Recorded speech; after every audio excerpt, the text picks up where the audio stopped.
Hello, Anine. I'm Christa Big Canoe, the Legal Director at Aboriginal Legal Services and the former Lead Counsel of the National Inquiry into Missing and Murdered Indigenous Women and Girls in Canada. I have been advocating in social justice for Indigenous people my whole life, but in the legal field for the last 17 years.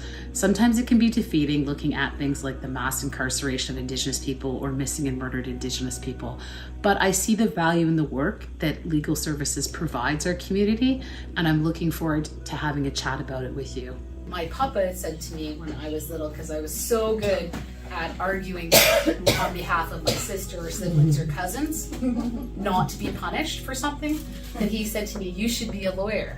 But the biggest influence in my life has been women, right? It's been my mother, it's been my sister, it's been aunts. And like the most that I've learned about life, about giving, who you go to when you're in those tough moments in life, they're the women in my family. And that's what gives me strength. I'm so fortunate to be the legal director at Aboriginal Legal Service. I currently have about a team of 17. We're actually a team of 70 some odd people now. So we do Glad Do work, which is this case law based report that's done in Canada. Like, we don't just do Canadian law, which is what I love about us. We do Indigenous dispute resolution. We've just expanded into criminal and child protection. We do inquest work. We keep people housed and social benefits, like the real meat and potato stuff, right? Like, someone's gonna be evicted. Oh, look, it's a mom with 4 kids. And so our staff is probably about 90% Indigenous. And you will not meet one of us that hasn't lived Indigenous experience. I walked into a courtroom and I was making a submission, and the judge was like, Big Canoe. It's like, but you're not a real Indian. And I was like, no, I'm not, because we're not Indian. I'm an Anishinaabe from Georgian Island. That's a First Nation. It's constitutionally under, just like laid in.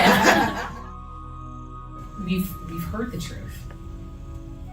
The action's the problem, right? You gotta keep fighting to get some action.